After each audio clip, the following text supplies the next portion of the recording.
Hello everyone, welcome back to the channel. आज हम बात करने वाले हैं Ramakrishna mission Vivekananda educational and research institute के नरेंद्रपुर कैंपस के पीएचडी एडमिशन के बारे में फॉर एकेडमिक सेशन 2026 टू 2027। अगर आप रिसर्च फील्ड में करियर बनाना चाहते हैं, स्पेशली एग्रीकल्चर, एनवायरनमेंट या बायोटेक्नोलॉजी जैसे डोमेन्स में, तो ये वीडियो आपके लिए बहुत इंपॉर्टेंट होने वाला है। वीडियो शुरू करने से पहले जल्दी से लाइक कर दीजिए, चैनल को सब्सक्राइब कर लीजिए, बेल आइकन को प्रेस करके नोटिफिकेशंस ऑन कर लीजिए। कमेंट करके बताइए आप किस सब्जेक्ट से अप्लाई करना चाहते हैं और इस वीडियो को अपने फ्रेंड्स के साथ शेयर ज़रूर करिए। अब एक इम्पॉर्टेंट बात जो हर एस्पिरेंट के लिए यूज़फुल है। कुछ इंपॉर्टेंट बुक्स CSIR नेट और UGC नेट गेट के लिए भी टैग किए गए हैं, आप उन्हें चेक कर सकते हैं। ये बुक्स सेट और किसी भी रिसर्च या पीएचडी एंट्रेंस एग्जाम की प्रिपरेशन के लिए काफ़ी हेल्पफुल रहेंगी। आप चैनल के होम पेज पर जाकर शॉप बटन में क्लिक कर सकते हैं। यहाँ आपको कोर्स वाइज और एग्जाम वाइज बुक लिस्ट मिल जाएगी, जहाँ से आप डायरेक्टली ऑर्डर भी कर सकते हैं। सारी इंपॉर्टेंट लिंक इस वीडियो के डिस्क्रिप्शन में मिल जाएगा और हमारी वेबसाइट newacademy.com विजिट करें। चलिए अब पूरी नोटिफिकेशन को स्टेप बाय स्टेप समझते हैं, बिल्कुल उसी ऑर्डर में जैसे ऑफिशियल वेबसाइट पर दिया गया है। सबसे पहले ये एक रोलिंग एडवर्टाइजमेंट है जिसमें एप्लीकेशंस पूरे साल भर इनवाइट किए जा रहे हैं पीएचडी प्रोग्राम के लिए नरेंद्रपुर कैंपस में। Ramakrishna mission Vivekananda educational and research institute एक रेप्यूटेड डीम्ड यूनिवर्सिटी है जो टीचिंग और एडवांस रिसर्च के लिए डेडिकेटेड है, specially agricultural science, environmental science और biotechnology in agriculture and human health के फील्ड्स में। ये इंस्टीट्यूट आउटस्टैंडिंग कैंडिडेट्स को रिसर्च फेलो के रूप में सिलेक्ट करता है जो आगे चलकर पीएचडी डिग्री परस्यू करते हैं। सिलेक्टेड कैंडिडेट्स को जनवरी सेशन या जुलाई सेशन में एनरोल किया जाएगा। अब बात करते हैं रिसर्च डिसिप्लिन्स और अवेलेबल पोजीशंस की। School of agriculture and rural development के अंडर सबसे पहला डिवीजन है एग्रीकल्चरल बायोटेक्नोलॉजी, जिसमें टोटल 4 टेंटेटिव पोजीशंस अवेलेबल हैं। इसमें रिसर्च एरियाज इंक्लूड करते हैं एंटीमाइक्रोबियल पेप्टाइड्स का use multi drug resistant pathogens के against, one health approach for microbial resistance monitoring, plant microbe interaction और फाइटो हार्मोन्स का रोल प्लांट वायरस इंटरैक्शन में, और functional genomics of plant secondary metabolism in stress responses. Eligibility के लिए candidate के पास MSc in agriculture biotechnology या life sciences allied subjects जैसे botany, zoology, biochemistry, bioinformatics, microbiology में एटलीस्ट 55% मार्क्स होने चाहिए। अगला डिवीजन है जेनेटिक्स एंड प्लांट ब्रीडिंग, जिसमें 4 पोजीशंस अवेलेबल हैं। रिसर्च एरियाज में इंक्लूड है मॉलिक्यूलर ब्रीडिंग और जेनोमिक टूल्स के थ्रू क्रॉप्स का genetic improvement, abiotic stress breeding specially drought, heat और सैलिनिटी के लिए, और सुंदरबन इकोसिस्टम के लिए crop improvement.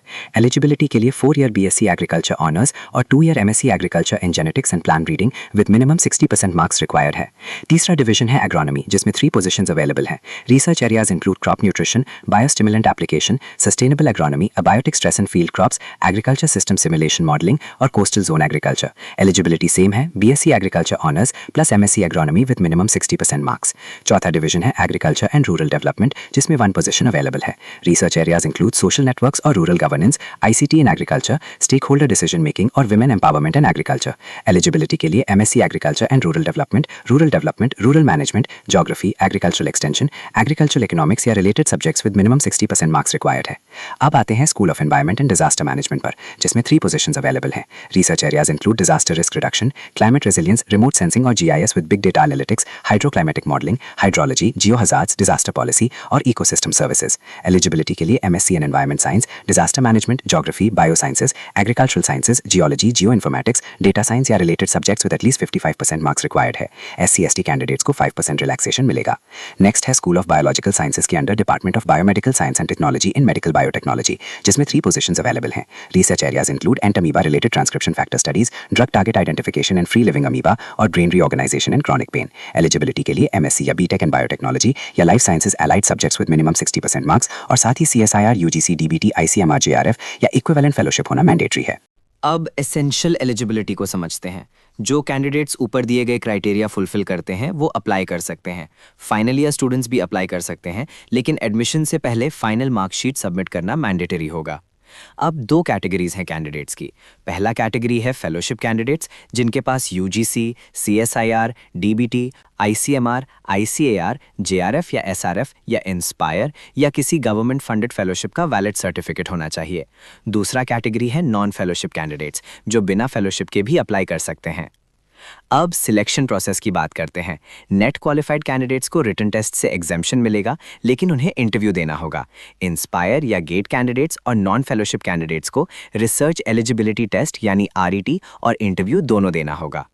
Application procedure completely online है। कैंडिडेट्स को IISR पोर्टल के थ्रू अप्लाई करना होगा। Steps include registration, application form fill करना, 500 रुपीज़ एप्लीकेशन फ़ी पे करना, डॉक्यूमेंट्स अपलोड करना और एप्लीकेशन समरी डाउनलोड करना। शॉर्टलिस्टेड कैंडिडेट्स को RET या इंटरव्यू के टाइम अपने सारे ओरिजिनल डॉक्यूमेंट्स और नेट गेट स्कोर कार्ड लेकर जाना होगा। ये एक रोलिंग एडवर्टाइजमेंट है, लेकिन एप्लीकेशंस को साल में कम से कम 2 बार प्रोसेस किया जाता है। जनवरी सेशन के लिए जो एप्लीकेशंस 30 नवंबर तक सबमिट होते हैं वो कंसिडर होंगे, और जुलाई सेशन के लिए जो एप्लीकेशंस 31 मई तक सबमिट होते हैं वो कंसिडर होंगे।